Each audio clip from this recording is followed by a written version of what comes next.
ಎಲ್ಲರಿಗೂ ನಮಸ್ಕಾರ. ಇಂದಿನ ದಿನಾಂಕ 2024ನೇ ಇಸ್ವಿ ಫೆಬ್ರವರಿ 16. ಈ ದಿನದ ಪಂಚಾಂಗ ಶ್ರೀ ವಿಶ್ವಾವಸುನಾಮ ಸಂವತ್ಸರ, ಉತ್ತರಾಯಣ, ಶಿಶಿರ ಋತು, ಮಾಘ ಮಾಸ, ಕೃಷ್ಣ ಪಕ್ಷ. ಇಂದಿನ ದಿನ ಸೋಮವಾರ ಆಗುತ್ತೆ. ಚತುರ್ದಶಿ ತಿಥಿ ಇದೆ, ಸಂಜೆ 5 ಗಂಟೆ 11 ನಿಮಿಷದವರೆಗೂ. ಆ ನಂತರ ಅಮಾವಾಸ್ಯೆ ಆರಂಭ ಆಗುತ್ತೆ. ಶ್ರವಣ ನಕ್ಷತ್ರ ರಾತ್ರಿ 8 ಗಂಟೆ 44 ನಿಮಿಷದವರೆಗೂ ಇದೆ. ಆನಂತರ ಧನಿಷ್ಠ ನಕ್ಷತ್ರ ಆರಂಭ ಆಗುತ್ತೆ. ನಕ್ಷತ್ರ ಚೆನ್ನಾಗಿದ್ದರೂ ತಿಥಿ ಚೆನ್ನಾಗಿಲ್ಲದೆ ಇರೋ ಕಾರಣ ಯಾವುದೇ ಒಂದು ಹೊಸ ಕೆಲಸವನ್ನು ಆರಂಭ ಮಾಡಬಾರ್ದು. ಒಂದು ವೇಳೆ ಈಗಾಗಲೇ ಆರಂಭಿಸಿರೋ ಕೆಲಸ ಕಾರ್ಯಗಳನ್ನು ಮುಂದುವರಿಸಿ, ಯಾವುದೇ ರೀತಿಯ ತೊಂದರೆ ಅದರಲ್ಲಿ ಕಂಡುಬರಲ್ಲ. ನಿಮ್ಮ ನಿರೀಕ್ಷೆಯಂತೆ ಸುಲಭದ ರೀತಿಯಲ್ಲಿ ಉತ್ತಮ ಫಲಿತಾಂಶವನ್ನು ಖಂಡಿತ ಪಡ್ಕೋಬೋದು.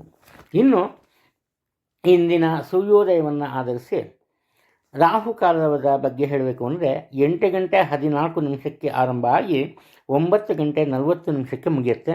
ಈ ಅವಧಿಯಲ್ಲಿ ಪೂಜೆ ಪುನಸ್ಕಾರಗಳಿಗೆ ಯಾವುದೇ ಈ ಧಾರ್ಮಿಕ ಗ್ರಂಥಗಳಲ್ಲಿ ನಿಬಂಧನೆಗಳಿಲ್ಲ. ದಾನ ಧರ್ಮಗಳನ್ನು ಸಹ ಖಂಡಿತ ಮಾಡ್ಬೋದು. ಅದೇ ಮುಖ್ಯವಾದ ವಿಚಾರ.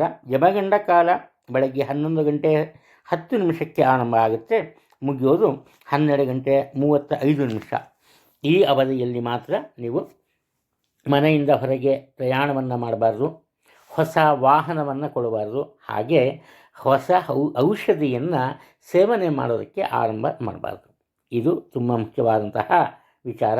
ಎಲ್ರಿಗೂ ಒಳ್ಳೆಯದಾಗಲಿ, ಒಳ್ಳೆಯದಾಗುತ್ತೆ. ಎಲ್ಲಿಯವರೆಗೂ ನಾವು ಒಬ್ಬರಿಗೆ ಒಳ್ಳೆಯದನ್ನು ಮಾಡ್ತೀವೋ ಅಲ್ಲಿವರೆಗೂ ದೇವರು ಯಾವುದೋ ಒಂದು ರೂಪದಲ್ಲಿ ಬಂದು ನಮಗೆ ಖಂಡಿತ ಸಹಾಯ ಮಾಡ್ತಾನೆ. ನಿಜ ರೂಪದಲ್ಲಂತೂ ಬರಲ್ಲ, ಏಕೆಂದರೆ ಅಂತಹ ಒಂದು ಕಲಿಯುಗ ಈ ಪ್ರಪಂಚದಲ್ಲಿ ನಾವಿದ್ದೀವಿ. ಇನ್ನು ಈ ದಿನದ ರಾಶಿ ಭವಿಷ್ಯದ ಬಗ್ಗೆ ಸ್ವಲ್ಪ ಗಮನವನ್ನು ಹರಿಸೋಣ. ಮೇಷರಾಶಿಯಲ್ಲಿ ಜನಿಸಿರೋರು ಇವತ್ತು ಯಾವುದೇ ರೀತಿಯ ಭಯವಿಲ್ಲದೆ, ಅಂಜಿಕೆ ಇಲ್ಲದೆ ಒಂದು ದೃಢವಾದ ನಿರ್ಧಾರವನ್ನು ತೆಗೆದುಕೊಳ್ತಾರೆ. ಹಾಗೆ ಅವರಿಗೆ ಉತ್ತಮವಾದಂತಹ ಆತ್ಮವಿಶ್ವಾಸ ಇರುತ್ತೆ. ಇಲ್ಲಿ ಇವರ ವಿರುದ್ಧವಾಗಿ ಯಾರು ಯಾವುದೇ ರೀತಿಯ ಕೆಲಸವನ್ನು ಮಾಡಿದರೂ ಕೂಡ ಆ ಒಂದು ಕೆಲಸದ ವಿರುದ್ಧ ಇವರು ನಿಲ್ತಾರೆ. ಧೈರ್ಯದಿಂದ ತಮ್ಮ ಸ್ಥಾನವನ್ನು ಇವರು ಭದ್ರಪಡಿಸ್ಕೋತಾರೆ. ಯಾವುದೇ ಒಂದು ಇಂತಹ ಒಂದು ಆರ್ಭಟಗಳಿಗೆ ಇವತ್ತಿವರು ಎದುರಲ್ಲ. ಆದರೆ ಒಂದೇ ಒಂದು ತೊಂದರೆ ಇದೆ ಇದರಲ್ಲಿ. ಯಾವುದಪ್ಪ ಅಂದರೆ ತಂದೆಯ ಜೊತೆ ಅನಾವಶ್ಯಕವಾದಂತಹ ವಾದ ವಿವಾದ ಮನಸ್ತಾಪ ಇದ್ದೇ ಇರುತ್ತೆ. ಆದರೆ ಮುಖ್ಯವಾದ ವಿಚಾರ ಇವತ್ತು ಕುಟುಂಬದ ವಿಚಾರಕ್ಕೆ ಬಂದಾಗ ಅದರಲ್ಲೂ ಇವರ ತಾಯಿಯವರ ಪ್ರಭಾವ ಹೆಚ್ಚಾಗಿರುತ್ತೆ. ಅಂದರೆ ಅದು ಸರಿನೋ ತಪ್ಪೋ, ಒಳ್ಳೆಯದೋ ಕೆಟ್ಟದ್ದೋ ಅವನ್ನೆಲ್ಲ ಇವರು ಯೋಚನೆ ಮಾಡಲ್ಲ. ಇವರು ತಾಯಿ ಹೇಳಿದಂತೆ ಇವತ್ತು ತಮ್ಮ ಕೆಲಸ ಕಾರ್ಯಗಳನ್ನು ನಿರ್ವಹಿಸ್ತಾರೆ. ಇದರಿಂದ ಇವರಿಗೆ ಆತ್ಮವಿಶ್ವಾಸ ಹೆಚ್ಚಾಗುತ್ತೆ. ಹಾಗೆ ಅದೃಷ್ಟವಶಾತ್ ಇವರ ಪ್ರತಿ ಕೆಲಸ ಕಾರ್ಯದಲ್ಲಿ ಸಹ ಒಳ್ಳೆಯ ಲಾಭ ಸಿಗುತ್ತೆ, ಹಾಗೆ ಒಳ್ಳೆಯ ಯಶಸ್ಸು ಸಿಗುತ್ತೆ, ತೊಂದರೆ ಇಲ್ಲ. ಅದೇನಪ್ಪ ಅಂದರೆ ಇವರಿವತ್ತು ಎಷ್ಟು ಗಳಿಸ್ಕೋತಾರೋ ಅದು ಒಂದು ಹೆಸರಿರ್ಬೋದು, ಸ್ಥಾನಮಾನ ಇರ್ಬೋದು, ಅಥವಾ ಹಣ ಇರ್ಬೋದು, ಅದನ್ನು ಹಾಗೆ ಕಳ್ಕೋತಾರೆ. ಕಾರಣ ಏನಪ್ಪ ಅಂದರೆ ಇವರ ದುಡುಕುತನ. ಇವರೇನು ಮಾಡ್ತಾರೆ, ಒಂದು ಸಣ್ಣ ಪುಟ್ಟ ವಿವಾದಗಳನ್ನು ಸಹ ದೊಡ್ಡದಾಗಿ ತಗೋತಾರೆ. ಆದ್ದರಿಂದ ತಮಗೆ ದೊರೆತ ಅವಕಾಶಗಳನ್ನು ಇವರೇ ಕೈ ಚೆಲ್ತಾರೆ, ಬೇರೆಯವ್ರಿಗೆ ಒಪ್ಪಿಸ್ತಾರೆ. ಆದರೂ ಕೂಡ ಇವರು ಯಾವುದೇ ರೀತಿಯ ತೊಂದರೆಗೆ ಒಳಗಾಗಲ್ಲ. ಸುಖ ಶಾಂತಿ ನೆಮ್ಮದಿಯಿಂದ ಈ ದಿನವನ್ನು ಕಳೀತಾರೆ. ಆದರೆ ಸ್ವಂತ ವ್ಯಾಪಾರ ವ್ಯವಹಾರಗಳಿದ್ದಲ್ಲಿ ಸ್ವಲ್ಪ ಈ ದೊಡ್ಡ ಮಟ್ಟದ ಕಲಹ ಅಥವಾ ಜಗಳ ಆಗುವಂತಹ ಸಾಧ್ಯತೆಗಳಿವೆ. ಅದರಿಂದ ಎಚ್ಚರಿಕೆ ಇರಲಿ. ಮುಖ್ಯವಾಗಿ ನಿಮ್ಮ ಮಾತಿನ ಮೇಲೆ ನೀವು ಹತೋಟಿಯನ್ನು ಸಾಧಿಸಲೇಬೇಕು.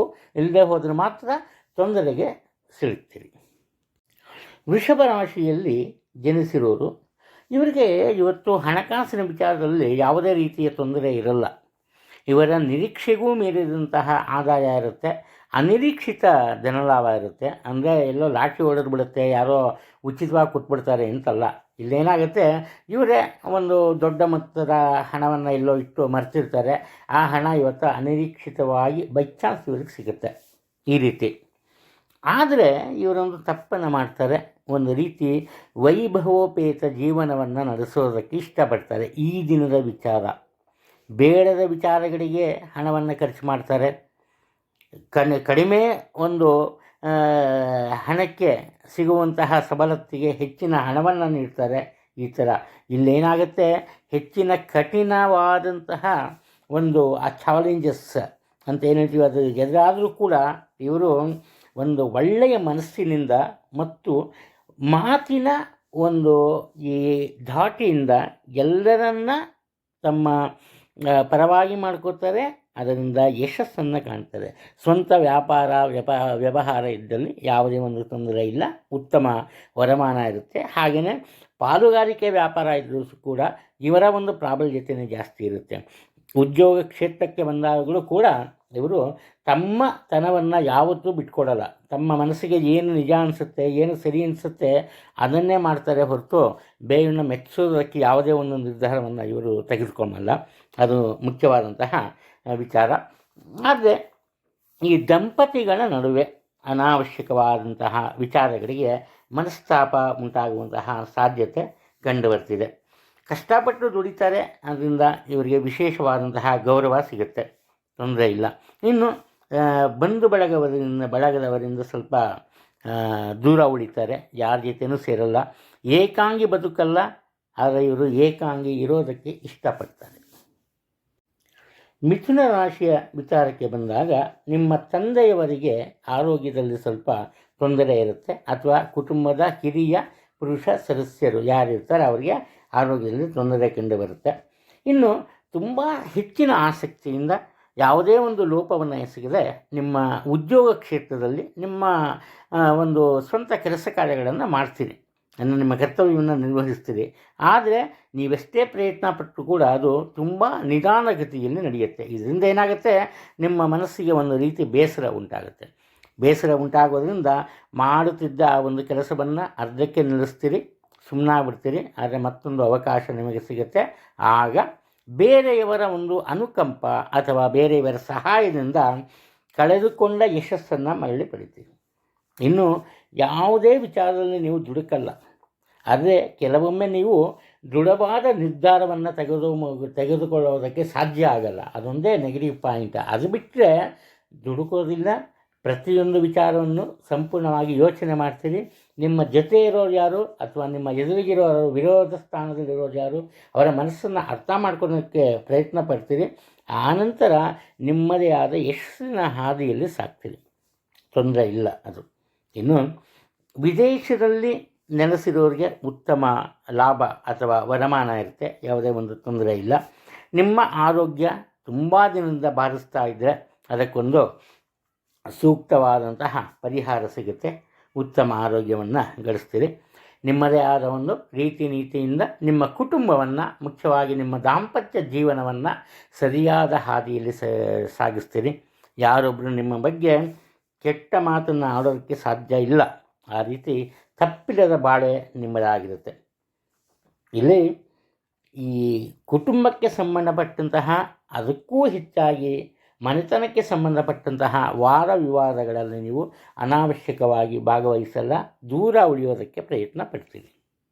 ಕಟಕ ರಾಶಿಯಲ್ಲಿ ಜನಿಸಿರೋರು ಅದೃಷ್ಟವಂತರು.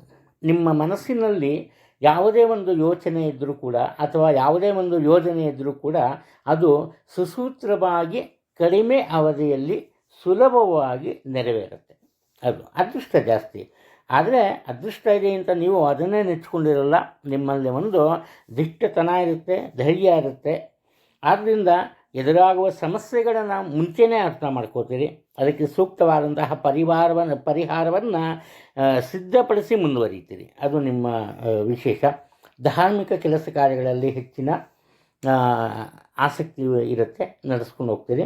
ನಿಮ್ಮ ತಂದೆಗೆ ಸಂಬಂಧಪಟ್ಟಂತಹ ಕೆಲಸ ಕಾರ್ಯಗಳು ನಿಮ್ಮ ಪಾಲಾಗುತ್ತೆ. ಅವರ ಜವಾಬ್ದಾರಿಗಳನ್ನು ಸಹ ನೀವು ನಿರ್ವಹಿಸಲೇಬೇಕಾಗತ್ತೆ. ಅದು ಯಾವುದೇ ಹಿನ್ನಡೆ ಲಭಿಸಲ್ಲ. ಇನ್ನು ನಿಮ್ಮ ಕೆಲಸವನ್ನು ನೀವು ಮಾಡ್ತೀರಿ. ಆ ನಂತರ ಆ ಕೆಲಸದ ಮುಂದಿನ ವಿಚಾರ ಅಂದರೆ ಅದನ್ನು ಬರುವ ಪ್ರತಿಫಲವನ್ನು ಬೇರೆಯವರಿಗೆ ವರ್ಗಾಯಿಸ್ತೀರಿ. ದೇವರನ್ನು ನಂಬ್ತೀರಿ, ಆದರೆ ದೇವರನ್ನೇ ನಂಬಿಕೊಂಡು ನೀವು ಮಾಡೋ ಕೆಲಸವನ್ನು ಬಿಡಲ್ಲ. ನಿಮ್ಮ ಪ್ರಯತ್ನ ಅತಿ ಮುಖ್ಯವಾಗಿರುತ್ತೆ. ನಿಮ್ಮ ಜೊತೆ ಯಾರೇ ಇದ್ದರೂ ಕೂಡ ಅವರ ಒಂದು ಜೀವನದಲ್ಲಿ ಯಾವುದೇ ರೀತಿಯ ತೊಂದರೆ ಎದುರಾಗಬಾರ್ದು, ಆ ರೀತಿ ನೀವು ನಡ್ಕೋತೀರಿ. ಅದನ್ನು ಅಷ್ಟು ಮಾತ್ರ ಅಲ್ಲ, ನಿಮ್ಮ ಸೋದರ ಮತ್ತು ಸೋದರಿಯ ಜೊತೆಯಲ್ಲಿ ಉತ್ತಮ ಬಾಂಧವ್ಯ ಇರುತ್ತೆ. ನಿಮ್ಮ ಸೋದರಿಯವರ ದಾಂಪತ್ಯ ಜೀವನದಲ್ಲಿ ಉಂಟಾಗಬಹುದಾದಂತಹ ಕಲಹ ಅಥವಾ ವಾದ ವಿವಾದಗಳನ್ನು ಮುಂಚೆನೇ ಗ್ರಹಿಸಿಬಿಟ್ಟು ಅದನ್ನು ಪರಿಹರಿಸ್ತೀರಿ.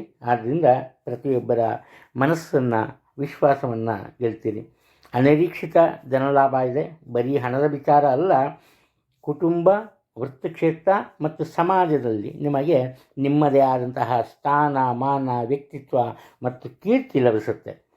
ನಿಮಗೆ ಮುಂದೇನಾಗ್ಬೋದು ಅನ್ನೋ ಊಹೆ ಇರುತ್ತಲ್ಲ, ಅದರಿಂದ ಎಲ್ಲ ವಿಚಾರದಲ್ಲೂ ಯಶಸ್ಸು ಗಳಿಸ್ತೀರಿ. ಅದರಲ್ಲಿ ತೊಂದರೆ ಎನ್ನುವುದು ಇಲ್ಲ.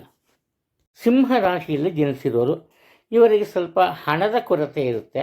ಆದರೆ ಹಣದ ಕೊರತೆ ಇದೆ, ಇರೋ ಕೆಲಸ ಮಾಡೋಕ್ಕಾಗಲ್ಲ ಅಂತ ಯಾವುದೇ ಕೆಲಸದಲ್ಲಾಗಲಿ ಯಾವುದೇ ವಿಚಾರದಲ್ಲಿ ಆಗಲಿ ಹಿಂಜರಿತಾ ಇರಲ್ಲ. ಪ್ರತಿಯೊಂದು ವಿಚಾರದಲ್ಲೂ ತಮ್ಮದೇ ಆದಂತಹ ಒಂದು ಪ್ರಾತಿನಿಧ್ಯತೆಯನ್ನು ಇವರು ಸ್ಥಾಪಿಸ್ತಾರೆ. ಅದೊಂದು ವಿಶೇಷವಾದಂತಹ ವಿಚಾರ. ಇನ್ನು ಇವರಿಗೆ ಕುಟುಂಬದಲ್ಲಿ ಮತ್ತು ವೃತ್ತಿ ಕ್ಷೇತ್ರದಲ್ಲಿ ವಿಶೇಷವಾದಂತಹ ಉನ್ನತವಾದಂತಹ ಸ್ಥಾನಮಾನ ದೊರೆಯುತ್ತೆ.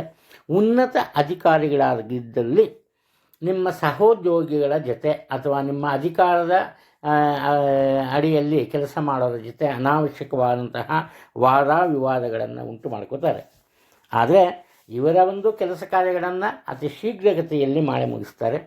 ಕುಟುಂಬ ಮಾತ್ರವಲ್ಲ, ಸಮಾಜದಲ್ಲಿರುವ ಹಿರಿಯರನ್ನು, ವಯೋವೃದ್ಧರನ್ನು ಗೌರವದಿಂದ ಕಾಣ್ತಾರೆ. ಇದರಿಂದ ಬಂಧು ಬಳಗದಲ್ಲಿ ಸಹ ಇವರಿಗೆ ಉತ್ತಮ ಪ್ರತಿಷ್ಠಿತ ಸ್ಥಾನಮಾನ ಇರುತ್ತೆ. ಇವರ ತಂದೆ ಏನು ಮಾಡ್ತಾರೆ, ಅವರಿಗೆ ಇಷ್ಟ ಬಂದಂತೆ ವರ್ತಿಸ್ತಾರೆ ಹಣಕಾಸಿನ ವಿಚಾರದಲ್ಲಿ. ಆ ಕಾರಣದಿಂದ ಇವರ ತಂದೆಯ ಮಧ್ಯೆ ಅಲ್ಪ ಪ್ರಮಾಣದ ಅಥವಾ ಅಲ್ಪ ಕಾಲದ ಮನಸ್ತಾಪ ಉಂಟಾಗುತ್ತೆ. ಆದರೆ ಇವರ ಕುಟುಂಬದ ಇತರ ಸದಸ್ಯರು ಈ ಒಂದು ಸಮಸ್ಯೆಯನ್ನು ಬಗೆಹರಿಸ್ತಾರೆ, ತೊಂದರೆ ಇಲ್ಲ. ಇದರಿಂದ ಕುಟುಂಬದಲ್ಲಿ ಸುಖ ಶಾಂತಿ ನೆಲೆಸಿರುತ್ತೆ. ವಾಹನ ಚಾಲನೆ ಮಾಡುವ ವೇಳೆ ಸ್ವಲ್ಪ ಎಚ್ಚರಿಕೆ ಇರಬೇಕು. ಕಾರಣ ಏನಪ್ಪ ಅಂದರೆ, ವಾಹನದಿಂದ ತೊಂದರೆ ಆಗಬಹುದು ಅನ್ನುವಂತಹ ಸೂಚನೆ ಇದರಲ್ಲಿ ಕಂಡು ಬರ್ತಾ ಇದೆ. ಇನ್ನು ಉನ್ನತ ಪದವಿಗಾಗಿ ಪರೀಕ್ಷೆಗಳನ್ನು ಬರೆಯಬೇಕಾದಂತಹ ಸಾಧ್ಯತೆಗಳಿರುತ್ತೆ. ಅದರಲ್ಲಿ ನಿರೀಕ್ಷಿಸಿದ ಯಶಸ್ಸನ್ನು ಗಳಿಸ್ತೀರಿ. ಎಲ್ಲರೂ ನಿಮ್ಮ ಬಗ್ಗೆ ಒಳ್ಳೆಯ ಮಾತೇ ಆಡ್ತಾರೆ ಅಂತಲ್ಲ, ನಿಮ್ಮ ಆತ್ಮೀಯರೊಬ್ಬರು ನಿಮ್ಮ ಮನಸ್ಸನ್ನು ಅರ್ಥ ಮಾಡಿಕೊಂಡ್ರೆ ನಿಮ್ಮನ್ನು ಒಂದು ರೀತಿ ಮನಸ್ಸಿಗೆ ಬೇಜಾರಾಗುವಂತಹ ರೀತಿ ಮಾತನಾಡುವಂತಹ ಸಾಧ್ಯತೆ ಕಂಡುಬರುತ್ತೆ. ಕನ್ಯಾ ರಾಶಿಯಲ್ಲಿ ಜನಿಸಿರೋ ಇವರ ಒಂದು ಉದ್ಯೋಗ ಕ್ಷೇತ್ರದಲ್ಲಿ ಅಷ್ಟೇನು ಒಳ್ಳೆಯ ಪ್ರಗತಿ ಕಂಡುಬರಲ್ಲ. ಇದಕ್ಕೆ ಕಾರಣ ಏನಪ್ಪ ಅಂದರೆ, ಒಂದು, ಇವರು ಅನಾವಶ್ಯಕವಾಗಿ ತಪ್ಪು ಇವರದ್ದೇ ಆದರೂ ಕೂಡ ಬೇರೆಯವರನ್ನು ಟೀಕಿಸ್ತಾರೆ. ಎರಡನೇದು, ಇವರು ಮಾಡ್ತಿರೋ ಕೆಲಸ ಕಾರ್ಯಗಳು ಅಂತಿಮ ಹಂತಕ್ಕೆ ಬಂದಾಗ ತೆಗೆದುಕೊಂಡಿರೋ ಒಂದು ತೀರ್ಮಾನವನ್ನು ಬದಲಾಯಿಸ್ತಾರೆ. ಇದರಿಂದ ಏನಾಗುತ್ತೆ, ಇವರಿಗೆ ಸ್ವಲ್ಪ ಹಿನ್ನಡೆ ಉಂಟಾಗುತ್ತೆ. ಹಣಕಾಸಿನ ವಿಚಾರದಲ್ಲೂ ಹಿನ್ನಡೆ ಉಂಟಾಗುತ್ತೆ, ಹಾಗೆ ಕೆಲಸ ಕಾರ್ಯಗಳಲ್ಲೂ ಹಿನ್ನಡೆ ಉಂಟಾಗುತ್ತೆ. ಆದ್ರೇನಪ್ಪ, ಇವರಿಗೆ ಸಹಾಯ ಮಾಡೋದಕ್ಕೆ ಜನ ಇರ್ತಾರೆ. ಯಾರು ಸಹಾಯ ಮಾಡ್ಬೋದು? ಒಂದು, ಇವರ ಸಂಗಾತಿ, ಗಂಡ ಅಥವಾ ಹೆಂಡತಿ ಸಹಾಯ ಮಾಡ್ಬೋದು. ಇಲ್ಲ, ಇವರ ಮಕ್ಕಳಿಂದ ಇವರಿಗೆ ಸಹಾಯ ಸಿಗುತ್ತೆ. ಮಕ್ಕಳ ವಿಚಾರದಲ್ಲಿ ಒಂದು ರೀತಿ ಅದೃಷ್ಟದ ದಿನ ಅಂತ ಹೇಳ್ಬೋದು. ಕಾರಣ ಏನಪ್ಪ ಅಂದರೆ, ಅವರಿಂದಾಗಿ ನಿಮ್ಮ ಕೀರ್ತಿ ಪ್ರತಿಷ್ಠೆ ಉನ್ನತ ಮಟ್ಟಕ್ಕೆ ಹೋಗುವಂತಹ ಸಾಧ್ಯತೆಗಳಿವೆ. ಇನ್ನು ನಿಮ್ಮ ತಂದೆಯ ಜೊತೆ ಅಥವಾ ಕುಟುಂಬದ ಹಿರಿಯ ಪುರುಷ ಸದಸ್ಯರ ಜೊತೆಯಲ್ಲಿ ವ್ಯಾಪಾರ ವ್ಯವಹಾರವನ್ನು ನಡೆಸ್ಕೊಂಡು ಹೋಗ್ತೀರಿ. ಅದರಲ್ಲಿ ಉತ್ತಮ ಲಾಭಾಂಶವನ್ನು ಪಡಿತೀರಿ. ವಿದ್ಯಾರ್ಥಿಗಳ ವಿಚಾರಕ್ಕೆ ಬಂದಾಗ ಉನ್ನತ ಪದವಿಯನ್ನು ಅವರು ಪಡೀತಾರೆ. ಕ್ಯಾಂಪಸ್ ಸೆಲೆಕ್ಷನ್ನಲ್ಲಿ ಕೆಲಸ ಸಿಗುವಂತಹ ಸಾಧ್ಯತೆ ಸಹ ಇದೆ. ರಾಜಕೀಯ ಕ್ಷೇತ್ರದಲ್ಲಿ ಯಾರು ಇದ್ದಲ್ಲಿ ಅವರಿಗೆ ವಿನೂತನ ರೀತಿಯ ಒಂದು ಅವಕಾಶ ಸಿಗುತ್ತೆ. ಅವರು ಮರ್ತೋಗಿರ್ತಾರೆ, ಅವರ ಮನಸ್ಸಿನಲ್ಲೇ ಇರಲ್ಲ, ನಿರಾಸೆಯಿಂದಿರ್ತಾರೆ. ಆದರೆ ಅನಿರೀಕ್ಷಿತವಾದಂತಹ ಪ್ರಗತಿ ಕಂಡುಬರುತ್ತೆ. ಇನ್ನು ಸರ್ಕಾರಿ ಕೆಲಸದವರು ಮಾತ್ರ ಅವರ ಅಧಿಕಾರಿಗಳ ಜೊತೆ ಸಾಧ್ಯವಾದಷ್ಟು ಪ್ರೀತಿ ವಿಶ್ವಾಸದಿಂದ ಇರೋದು ತುಂಬ ಒಳ್ಳೆಯದು. ತುಲಾ ರಾಶಿಯಲ್ಲಿ ಜನಿಸಿರೋರು ಕುಟುಂಬದ ಒಂದು ಹೆಚ್ಚಿನ ಜವಾಬ್ದಾರಿ ಇವರ ಪಾಲಾಗುತ್ತೆ. ಅದರಲ್ಲೂ ಸಹ ಇವರ ತಂದೆಯವರ ಒಂದು ಜವಾಬ್ದಾರಿ ಇವರ ಪಾಲಾಗುತ್ತೆ. ಈ ಕಾರಣದಿಂದ ಎಷ್ಟೇ ಹಣವನ್ನು ಇವರು ಸಂಪಾದನೆ ಮಾಡ್ತೀನಿ ಅಂದರೂ ಸ್ವಲ್ಪ ಇವತ್ತು ಹಣಕಾಸಿನ ಕೊರತೆ ಕಂಡುಬರುತ್ತೆ. ಇದಕ್ಕೆ ಕಾರಣ ಕುಟುಂಬದ ಹಿರಿಯರ ಆರೋಗ್ಯ ಅಂತ ಹೇಳ್ಬೋದು. ಎಚ್ಚರಿಕೆಯಿಂದ ಇರೋದು ತುಂಬ ಒಳ್ಳೆಯದು. ಇನ್ನು ಉದ್ಯೋಗದ ವಿಚಾರಕ್ಕೆ ಬಂದಾಗ ಇವರು ತುಂಬ ನಿಷ್ಠೆಯಿಂದ ಕೆಲಸ ಕಾರ್ಯಗಳನ್ನು ನಿರ್ವಹಿಸ್ತಾರೆ. ಆದರೂ ಕೂಡ ಇವರ ಮನಸ್ಸಿಗೆ ಬೇಸರವಾಗುವಂತಹ ಘಟನೆಯೊಂದು ನಡೆಯುತ್ತೆ. ಹಾಗೆ ಇವರ ನಿರೀಕ್ಷೆಯಷ್ಟು ಆದಾಯ ಅಥವಾ ವೇತನ ಇವರಿಗೆ ಸಿಗಲ್ಲ. ಈ ಕಾರಣದಿಂದ ಇವರು ಈ ಇರುವ ಉದ್ಯೋಗವನ್ನು ತೊರೆದು ಬೇರೆ ಉದ್ಯೋಗಕ್ಕೆ ಸೇರುವಂತಹ ಸಾಧ್ಯತೆಗಳು ಕಂಡು ಬರ್ತಾ ಇದೆ. ಸ್ವಂತ ವ್ಯಾಪಾರ ವ್ಯವಹಾರಗಳಿದ್ದಲ್ಲಿ ಯಾವುದೇ ರೀತಿಯ ತೊಂದರೆಗಳು ಕಂಡು ಬರಲ್ಲ. ಆರಂಭದಲ್ಲಿ ಸ್ವಲ್ಪ ಈ ಅಕ್ಕಪಕ್ಕದವರ ಜೊತೆ ಈ ವಾದ ವಿವಾದ ಉಂಟಾದರೂ ಕೂಡ ಆನಂತರ ಶಾಂತಿ ನೆಮ್ಮದಿ ಇರುತ್ತೆ. ಹಾಗೆ ಉತ್ತಮ ಲಾಭ ಸಹ ಕಂಡು ಬರುತ್ತೆ. ಆದರೆ ಸ್ವತಂತ್ರವಾಗಿ ನಿರ್ವಹಿಸುವ ವ್ಯಾಪಾರ ತೊಂದರೆ ಇಲ್ಲ. ಪಾಲುಗಾರಿಕೆ ವ್ಯಾಪಾರದಲ್ಲಿ ಏನಪ್ಪ ಆಗುತ್ತೆ ಅಂದರೆ ಅನಾವಶ್ಯಕ ವಿಚಾರಗಳಿಗೆ ಪಾಲುಗಾರನ ನಡುವೆ ವಾದ ವಿವಾದ ಮನಸ್ತಾಪ ಉಂಟಾಗುವ ಸಾಧ್ಯತೆ ಕಂಡುಬರುತ್ತೆ. ಇದರಿಂದ ಒಂದು ರೀತಿ ಇವರ ಪ್ರತಿಷ್ಠೆಗೆ ಸಹ ಹಾನಿಯಾಗುತ್ತೆ ಅಂತ ಹೇಳೋದು ತಪ್ಪಿಲ್ಲ. ಇವರ ಬಗ್ಗೆ ಈ ವದಂತಿಗಳನ್ನು ಹಬ್ಬಿಸುವಂತಹ ಸಾಧ್ಯತೆಗಳು ಕಂಡುಬರ್ತಿದೆ. ಆದ್ದರಿಂದ ಸಾಧ್ಯವಾದಷ್ಟು ಬೇರೆಯವರ ಬಗ್ಗೆ ನಿಮಗೆ ನಾನು ಹೇಳಿದರೆ ಅದನ್ನು ನಂಬಕ್ಕೆ ಹೋಗಬೇಡಿ. ಹಾಗೆ ನಿಮ್ಮ ವಿಚಾರವನ್ನು ಬೇರೆಯವರಿಗೆ ತಿಳಿಸಕ್ಕೆ ಹೋಗಬೇಡಿ. ಸಾಧ್ಯವಾದಷ್ಟು ಹಣಕಾಸಿನ ವಿಚಾರವನ್ನು, ಆ ಒಂದು ವ್ಯವಹಾರದ ವಿಚಾರವನ್ನು ರಹಸ್ಯವಾಗಿ ಇಡೋದು ತುಂಬ ಒಳ್ಳೆಯದು. ಇನ್ನು ಕೈ ಕಾಲುಗಳಿಗೆ ಪೆಟ್ಟಾಗುವಂತಹ ಸಾಧ್ಯತೆಗಳಿವೆ. ಈ ಪೊಲೀಸ್ ಇಲಾಖೆಯಲ್ಲಿ ಸೇವೆ ಸಲ್ಲಿಸೋರು ಸ್ವಲ್ಪ ಎಚ್ಚರಿಕೆಯಿಂದ ಇರಬೇಕು. ಇದನ್ನು ಕಾರಣ ಏನಪ್ಪ ಅಂದರೆ ಸ್ವಲ್ಪ ಯಾವುದೋ ರೀತಿಯ ತೊಂದರೆ ಉಂಟಾಗುವಂತಹ ಸಾಧ್ಯತೆ ಹೆಚ್ಚಾಗಿ ಕಂಡುಬರ್ತಿದೆ. ವೃಶ್ಚಿಕ ರಾಶಿಯಲ್ಲಿ ಜನಿಸಿರೋರು ಸ್ವಲ್ಪ ಕಷ್ಟಾದರೂ ಸರಿನೇ ಏನು ಮಾಡ್ತಾರೆ, ಬರುವ ಆದಾಯದಲ್ಲಿ ಸ್ವಲ್ಪ ಹಣವನ್ನು ಉಳಿಸ್ತಾರೆ. ಹಾಗೆಯೇ ಬಹುದಿನದ ಆಸೆಯಾದಂತಹ ಜಮೀನು ಅಥವಾ ಮನೆಯನ್ನು ತೆಗೆದುಕೊಳ್ಳುವಂತಹ ಸಾಧ್ಯತೆ ಇದೆ. ಇವತ್ತೇ ತಗೋತಾರೆ ಅಂತಲ್ಲ, ಅದಕ್ಕೆ ಒಂದು ರೀತಿ ಮುನ್ನುಡಿ ಆರಂಭಿಸ್ತಾರೆ, ಬರೀತಾರೆ. ಇನ್ನು ಸಮಾಜದಲ್ಲಿ ಇವರ ಅನಿವಾರ್ಯತೆ ಹೆಚ್ಚಾಗಿರುತ್ತೆ. ನೆರೆಹೊರೆಯವರಿಗೆ ಇವರು ಮನಸ್ಫೂರ್ತಿಯಾಗಿ ಸಾಕಷ್ಟು ಸಹಾಯವನ್ನು ಮಾಡ್ತಾರೆ. ಈ ಕಾರಣದಿಂದ ಸಮಾಜದಲ್ಲಿ ಉನ್ನತ ಮಟ್ಟದ ಗೌರವ ಇವರಿಗೆ ಸಿಗುತ್ತೆ. ಇನ್ನು ಕುಟುಂಬದ ವಿಚಾರಕ್ಕೆ ಬಂದಾಗ ತಂದೆ ಮತ್ತು ತಾಯಿಯ ಪ್ರೀತಿಯನ್ನು ಗಳಿಸ್ತಾರೆ. ಅಷ್ಟು ಮಾತ್ರ ಅಲ್ಲ, ಈ ಥರ ಈ ಕುಟುಂಬದ ಸದಸ್ಯರ ಜೊತೆ ನಂಬಿಕೆಯನ್ನು ಉಳಿಸ್ಕೋತಾರೆ, ಅದು ಮುಖ್ಯ. ಇನ್ನು ಸ್ತ್ರೀಯರು ಏನು ಮಾಡ್ತಾರಪ್ಪ ಅಂದರೆ ಸುಂದರವಾದಂತಹ ವಸ್ತ್ರಗಳು ಅಥವಾ ಆಕರ್ಷಕ ಒಡವೆ ಇದಕ್ಕೆ ಹೆಚ್ಚಿನ ಹಣವನ್ನು ಖರ್ಚು ಮಾಡ್ತಾರೆ. ಮುಖದಲ್ಲಿ ಒಂದು ರೀತಿಯ ತೇಜಸ್ಸು ಕಂಡುಬರುತ್ತೆ ಮಕ್ಕಳಿಗೆ. ಕಾರಣ ಏನಪ್ಪ ಅಂದರೆ ಅವರು ತಮ್ಮ ವಿದ್ಯಾಭ್ಯಾಸದಲ್ಲಿ ಉತ್ತಮ ಮಟ್ಟವನ್ನು ತಲುಪಿರ್ತಾರೆ. ಅದನ್ನು ನೋಡೋರಿಗೆ ಗೊತ್ತಾಗುತ್ತೆ ನಿಮಗೆ. ಇವೆಲ್ಲ ಕಾರಣದಿಂದ ಕುಟುಂಬದಲ್ಲಿ ಶಾಂತಿ ನೆಮ್ಮದಿ ಸದಾಕಾಲ ನೆಲೆಸಿರುತ್ತೆ.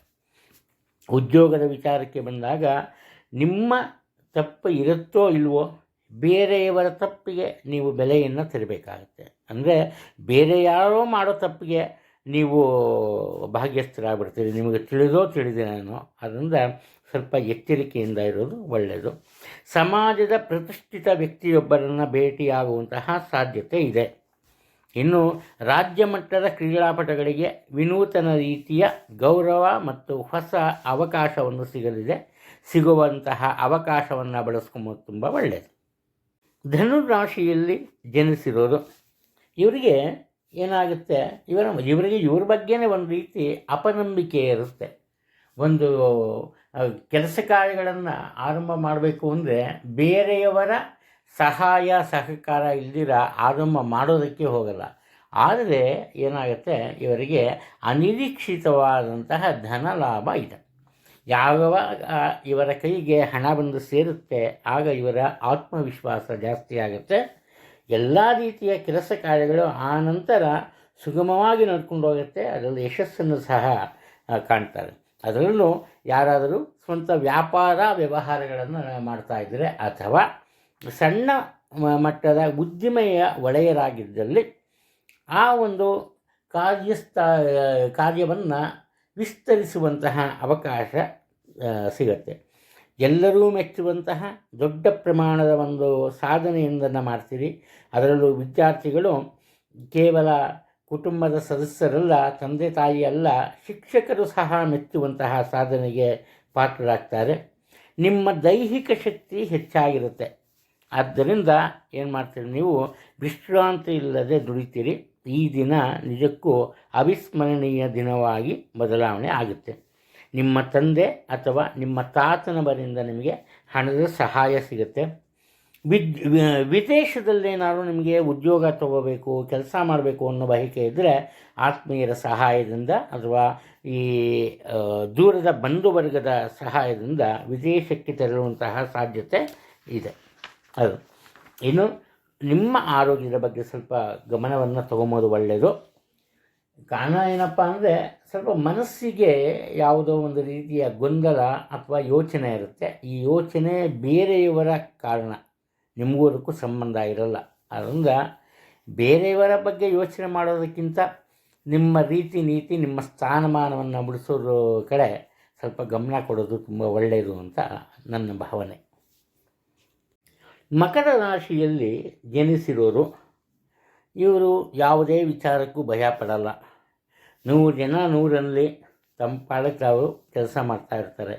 ಯಾರೋ ಏನೋ ಅಂದರು, ಯಾರೋ ಈ ಬಗ್ಗೆ ಕಾಮೆಂಟ್ ಮಾಡಿದ್ರು ಅಂದ್ಬಿಟ್ಟು ಇವರು ಅದಕ್ಕೆ ರಿಯಾಕ್ಟ್ ಸಹಿತ ಮಾಡೋಕ್ಕೆ ಹೋಗಲ್ಲ. ಮಾತಾಡೋದು ನಿನ್ನ ಬಾಯಿ ನೋವತ್ತ ಹೋಗು ಅಂತ ಬಿಟ್ಬಿಡ್ತಾರೆ. ಆದರೆ ಹಣಕಾಸಿನ ವಿಚಾರದಲ್ಲಿ ತುಂಬ ಸ್ಟ್ರಿಕ್ಟ್ ಆಗಿರ್ತಾರೆ. ಬೇರೆಯವರು ಯಾರಾದರೂ ಒಂದು ಕಡಿಮೆ ಪ್ರಮಾಣದ ಒಂದು 10 ರೂಪಾಯಿ ಆಗ್ಬೋದು, 20 ರೂಪಾಯಿ ಆಗ್ಬೋದು, ಇವರು ಕೊಡಬೇಕಾದಿದ್ದಲ್ಲಿ ಅದನ್ನು ಸಹ ವಸೂಲಿ ಮಾಡ್ತಾರೆ. ಇದು ಕುಟುಂಬಕ್ಕೆ ಸಂಬಂಧಪಟ್ಟಂತೆ ಅತಿ ಮುಖ್ಯವಾದಂತಹ ವಿಚಾರ. ಇಂತಹ ಒಂದು ಧೋರಣೆ ಅಥವಾ ಇಂತಹ ಒಂದು ಭಾವನೆಯಿಂದ ಏನಾಗುತ್ತೆ, ಕುಟುಂಬದ ಇದರ ಸದಸ್ಯರು ಇವರನ್ನ ಒಂದು ರೀತಿ ಬೇಸರದಿಂದ ಕಾಣ್ತಾರೆ, ಒಂದು ರೀತಿ ಇವರನ್ನ ಅಪಹಾಸ್ಯವನ್ನು ಮಾಡ್ತಾರೆ. ಆ ಒಂದು ಕ್ಷಣದಲ್ಲಿ ಇವರಿಗೆ ಸಹ ಒಂದು ರೀತಿಯ ಒಂದು ಮಾನಸಿಕ ವ್ಯಥೆ, ಮಾನಸಿಕ ನೋವು ಉಂಟಾಗುತ್ತೆ. ಆದರೆ ಆ ನಂತರ ತಮ್ಮತನವನ್ನು ಬಿಡಲ್ಲ ಇವರು. ಹಾಗೆಯೇ ಸೋದರಿಯ ಜೊತೆಯಲ್ಲಿ ಹಣಕಾಸಿನ ವಿಚಾರದಲ್ಲಿ ಸ್ವಲ್ಪ ಬೇಸರ ಇರುತ್ತೆ. ಉದ್ಯೋಗದಲ್ಲಿ ನಿಧಾನಗತಿಯ ಒಂದು ಪ್ರಗತಿ ಕಂಡುಬರುತ್ತೆ. ಅದೃಷ್ಟ ಇದೆ. ದಿನ ಕಳೆದಂತೆ ಆರಂಭದೆಲ್ಲ ಚೆನ್ನಾಗಿರಲ್ಲ. ಒಂದು ಮಧ್ಯಾಹ್ನ 3 ಗಂಟೆ ಆದ ನಂತರ ಇವರ ಕೆಲಸ ಕಾರ್ಯಗಳೆಲ್ಲ ನಡ್ಕೊಂಡು ಹೋಗುತ್ತೆ. ಇನ್ನು ಸಮಾಜ ಸೇವೆ ಮಾಡೋದಕ್ಕೆ ಇಷ್ಟಪಡ್ತಾರೆ. ಒಂದು ವೇಳೆ ಇವರು ಸ್ವತಂತ್ರವಾಗಿ ಮಾಡೋದಕ್ಕೆ ಸಾಧ್ಯ ಆಗದೆ ಹೋದರೆ ಬೇರೆಯವರಿಗೆ ನೆರವನ್ನು ನೀಡ್ತಾರೆ. ಕಷ್ಟಪಟ್ಟು ದುಡಿತಾರೆ. ಸೋಲುವಂತಹ ಸಮಯದಲ್ಲಿ ಸಹ ಆತ್ಮವಿಶ್ವಾಸವನ್ನು ಹೆಚ್ಚಿಸ್ಕೋತಾರೆ. ತಮ್ಮ ಕೆಲಸವನ್ನು ತಾವು ಕರೆಕ್ಟಾಗಿ ಮಾಡ್ತಾರೆ. ಒಟ್ಟಾರೆ ಸಾಹಸಕ್ಕೆ ಮತ್ತು ಕ್ರೀಡಾ ಸ್ಫೂರ್ತಿಗೆ ಇವರು ಒಂದು ಹೆಸರು. ಇವತ್ತು ಕ್ರೀಡಾ ಸ್ಪರ್ಧೆಗಳಲ್ಲಿ ಭಾಗವಹಿಸುವವರಿಗೆ ಅಥವಾ ಕ್ರೀಡಾರ್ಥಿಗಳಿಗೆ ತುಂಬ ಒಳ್ಳೆಯ ದಿನವಾಗಲಿದೆ ಈ ದಿನ. ಕುಂಭರಾಶಿಯವರ ವಿಚಾರಕ್ಕೆ ಬಂದಾಗ ಕುಟುಂಬಕ್ಕೆ ಹೆಚ್ಚಿನ ಪ್ರಾಶಸ್ತ್ಯವನ್ನು ಕೊಡ್ತಾರೆ ಇವರು. ಕುಟುಂಬದ ವಿಚಾರವಾಗಿ ಬೇರೊಬ್ಬರು ಯಾವುದೇ ರೀತಿಯ ತಪ್ಪನ್ನು ಮಾಡಿದರೂ ಕೂಡ ಅದನ್ನು ತುಂಬ ಸೂಕ್ಷ್ಮವಾಗಿ ಗಮನಿಸೋದಕ್ಕೆ ಸಹ ಹೋಗಲ್ಲ, ಅದನ್ನು ಕ್ಷಮಿಸ್ತಾರೆ. ಇವರ ಒಂದು ಈ ಕ್ಷಮಾಗುಣ ಏನಾಗುತ್ತೆ, ಕುಟುಂಬದ ಎಲ್ಲರ ಪ್ರೀತಿ ವಿಶ್ವಾಸವನ್ನು ಪಡೆಯೋದಕ್ಕೆ ಸಾಧ್ಯ ಆಗುತ್ತೆ. ಹಾಗೆ ಕುಟುಂಬದಲ್ಲಿ ಇವರ ಮಾತಿಗೆ ವಿಶೇಷವಾದಂತಹ ಮನ್ನಣೆ ಸಹ ಸಿಗುತ್ತೆ. ಯಾವುದೇ ಒಂದು ತೊಂದರೆ ಇಲ್ಲ. ಹಾಗೆಯೇ ಇವರ ಮುಖದಲ್ಲಿ ಒಂದು ಹೊಸ ರೀತಿಯ ತೇಜಸ್ಸು ಕಂಡುಬರುತ್ತೆ. ಇದಕ್ಕೆ ಕಾರಣ ಏನಪ್ಪ ಅಂದರೆ ಇವರ ಮಕ್ಕಳ ವಿದ್ಯಾಭ್ಯಾಸದ ವಿಚಾರ ಅದು. ಹಾಗೆಯೇ ಇವರಿಗೂ ಸಹ ಹಣಕಾಸಿನ ವಿಚಾರಕ್ಕೆ ಬಂದಾಗ ಅನಿರೀಕ್ಷಿತ ಧನಲಾಭ ಇರುತ್ತೆ. ಯಾರಿಗೋ ಕಷ್ಟದ ಸಮಯಕ್ಕೆ ಅಂತ ನೀಡಿದ ಹಣ ಈಗ ಅನಿರೀಕ್ಷಿತವಾಗಿ ಇವರ ಕೈ ಸೇರುತ್ತೆ ಅದು. ಇನ್ನು ಈ ಸ್ವಂತ ಆಸ್ತಿಯ ವಿಚಾರ, ಮನೆತನಕ್ಕೆ ಸಂಬಂಧಪಟ್ಟದ್ದಲ್ಲ ಅಥವಾ ಕುಟುಂಬಕ್ಕೆ ಸಂಬಂಧಪಟ್ಟದ್ದಲ್ಲ, ಇವರೇ ಹಣವನ್ನು ಕೊಟ್ಟು ಕೊಂಡ್ಕೊಂಡಿರೋ ಆಸ್ತಿ, ಅದರ ಬಗ್ಗೆ ಹೆಚ್ಚಿನ ಗಮನವನ್ನು ನೀಡಿ ಅದನ್ನು ಅಭಿವೃದ್ಧಿಪಡಿಸೋ ಕಡೆ ಒಂದು ಪ್ರಯತ್ನಕ್ಕೆ ಮುಳುಗ್ತಾರೆ. ಇನ್ನು ಇವರ ಅಧಿಕಾರಿಗಳು ಉದ್ಯೋಗ ಕ್ಷೇತ್ರಕ್ಕೆ ಬಂದಾಗ ಇವರು ತುಂಬ ಕಷ್ಟಪಟ್ಟು ಕೆಲಸ ಮಾಡ್ತಾರೆ. ಇವರೇನು ಸೋಂಬೇರಿಗಳೇನಲ್ಲ. ಬೇರೆಯವ್ರ ಥರ ಬೇಡದೇ ಇರೋ ವಿಚಾರಕ್ಕೆ ಒಂದು ಮನಸ್ಸನ್ನು ನೀಡಲ್ಲ. ಆದರೂ ಕೂಡ ಇವರಿಗೆ ಇವರ ಅಧಿಕಾರಿಗಳಿಂದ ಬೇಸರ ಉಂಟಾಗುವಂತಹ ಸಾಧ್ಯತೆ ಕಂಡುಬರುತ್ತೆ. ಒಂದು ವೇಳೆ ಇವರೇ ಅಧಿಕಾರಿಗಳಾಗಿದ್ದಲ್ಲಿ ಏನಪ್ಪ ಆಗುತ್ತೆ ಅಂದರೆ ಅಲ್ಲಿನ ಒಂದು ಈ ರೀತಿ ನೀತಿಯನ್ನು ನೋಡಿ ಅದರಿಂದ ಬೇಸತ್ತು ಅಧಿಕಾರವನ್ನು ಬೇರೆಯವರಿಗೆ ಹಸ್ತಾಂತರಿಸ್ತಾರೆ. ಒಂದು ರೀತಿ ಒತ್ತಡದಿಂದ, ಅಧಿಕಾರದಿಂದ ಬಂದ ಮೇಲೆ ಇವರ ಮನಸ್ಸಿಗೆ ನೆಮ್ಮದಿ ಇರಲ್ಲ. ಇವರ ತಾಯಿಯವರ ಜೊತೆ ಅನಾವಶ್ಯಕವಾಗಿ ಹಣಕಾಸಿನ ವಿಚಾರದಲ್ಲಿ ಅಥವಾ ಆಸ್ತಿಯ ವಿಚಾರದಲ್ಲಿ ಜಗಳವಾಗುವಂತಹ ಸಾಧ್ಯತೆಗಳು ಕಂಡುಬರ್ತಿದೆ. ಮೀನರಾಶಿಯಲ್ಲಿ ಜನಿಸಿರೋರು ಮುಖ್ಯವಾಗಿ ಸರ್ಕಾರಿ ಕೆಲಸದಲ್ಲಿರೋರು, ಇವರು ವಿಶೇಷ ರೀತಿಯ ಮನ್ನಣೆಯನ್ನು ಗಳಿಸ್ತಾರೆ. ಇವರ ಮನಸ್ಸಿನಲ್ಲಿ ಇರುವಂತಹ ಒಂದು ವಿಚಾರದಲ್ಲಿ, ಅದರಲ್ಲೂ ಮುಖ್ಯವಾಗಿ ಈ ಪ್ರಮೋಷನ್ ವಿಚಾರದಲ್ಲಿ ಇವರಿಗೆ ಯಶಸ್ಸು ಸಿಗುತ್ತೆ. ಹಾಗೆಯೇ ಸ್ವತಂತ್ರವಾಗಿ ಜೀವನ ಮಾಡ್ತಿರೋರು, ಸ್ವಂತ ಉದ್ದಿಮೆಯನ್ನು ನಡೆಸ್ತಾ ಇದ್ದವ್ರಿಗೆ ಅವ್ರಿಗೂ ಸಹ ಅವರ ಇಚ್ಛೆಗೆ ಅನುಗುಣವಾಗಿ ಕೆಲಸ ಕಾರ್ಯಗಳು ನಡೆಯುತ್ತೆ. ಸರ್ಕಾರದಿಂದ ಅಥವಾ ತಂದೆಯಿಂದ ಹಣಕಾಸಿನ ವಿಚಾರದಲ್ಲಿ ಹೆಚ್ಚಿನ ಸಹಾಯ ಅಥವಾ ಸಲಹೆ ಸಿಗುತ್ತೆ, ತೊಂದರೆ ಇಲ್ಲ. ವಿದ್ಯಾರ್ಥಿಗಳಿಗೆ ತುಂಬ ಒಳ್ಳೆಯ ದಿನ. ಅವರ ಮನಸ್ಸಿನ ಎಲ್ಲ ಆಸೆ ಆಕಾಂಕ್ಷೆಗಳನ್ನು ಸೂಕ್ಷ್ಮವಾಗಿ ಇವತ್ತು ಸುಲಭವಾಗಿ ಬಗೆಹರಿಸ್ಕೋತಾರೆ. ಪ್ರತಿಯೊಬ್ಬರು ತಂದೆ ತಾಯಿಗೆ ಅಥವಾ ಬೇರೆಯವರಿಗೆ ಹೇಳ್ತಾರೆ. ಇನ್ನು ಇಲ್ಲಿ ಈ ನವದಂಪತಿಗಳಿಗೆ ಸಂತಾನದ ವಿಚಾರಕ್ಕೆ ಹೊಸ ಅಥವಾ ಒಳ್ಳೆಯ ಒಂದು ಸುದ್ದಿ ಕಂಡುಬರುತ್ತೆ. ಬೇರೆಯವರ ಮನಸ್ಸನ್ನು ಇವರು ಗೆಲ್ಲೋದಕ್ಕೆ ಪ್ರಯತ್ನವೇ ಪಡಲ್ಲ. ಇವರ ಧೋರಣೆ ಹೇಗಿರುತ್ತಪ್ಪ ಅಂದರೆ, ನಾನಿರೋದೇ ಹೀಗೆ, ನನ್ನ ಬೇರೆಯವರು ಒಪ್ಕೋಬೇಕು ಅಂತ, ಆ ರೀತಿ ಇರುತ್ತೆ. ಈ ಕಾರಣದಿಂದ ಸ್ವಲ್ಪ ಈ ಕುಟುಂಬದಲ್ಲಿ ಒಂದು ವಾಗ್ವಾದಗಳು ನಡೆಯುತ್ತೆ. ಆದರೆ ಇವ್ರನ್ನ ಎದುರುಗಡೆ ಇವ್ರನ್ನ ಎದುರಿಸ್ಕೊಂಡು ಇವ್ರನ್ನ ವಿರೋಧ ಮಾಡಲ್ಲ, ಇವರ ಬೆನ್ನ ಹಿಂದೆ ಮಾತುಕತೆ ನಡೆಯುತ್ತೆ. ಇವರು ವದಂತಿಗಳನ್ನು ಇಷ್ಟಪಡಲ್ಲ ಇವರು, ಆದರೆ ವದಂತಿಗಳನ್ನು ಎಂಜಾಯ್ ಮಾಡ್ತಾರೆ, ಅದು ಇವರ ವಿಶೇಷತೆ. ಆನಂತರ ಅಧಿಕಾರಿಗಳು ಹೇಳಿದ್ದನ್ನು ಚಾಚೂ ತಪ್ಪದೆ ಮಾಡ್ತಾರೆ, ಯಾವುದೇ ಒಂದು ಬದಲಾವಣೆ ಇಲ್ಲದೆ ಮಾಡ್ತಾರೆ. ಈ ಕಾರಣದಿಂದ ಇವರ ಅಧಿಕಾರಿಗಳಿಗೆ ಇವರ ಮೇಲೆ ವಿಶೇಷವಾದಂತಹ ಗೌರವ ಕಂಡುಬರುತ್ತೆ. ಇವರು ಕೂಡ ಅಧಿಕಾರಿಗಳು ಹೇಳಿದ ಪ್ರತಿಯೊಂದು ವಿಚಾರವನ್ನು ಕೇಳಬೇಕು ಅಂತಹ ಪರಿಸ್ಥಿತಿ ಎದುರಾಗುತ್ತೆ. ಒಟ್ಟಾರೆ ಈ ರಾಶಿಯವರು ಇವತ್ತು ಹೊಂದಿಕೊಂಡು ಬಾಳೋದು ತುಂಬ ಒಳ್ಳೆಯದು, ಅದನ್ನು ಮರಿಬಾರ್ದು.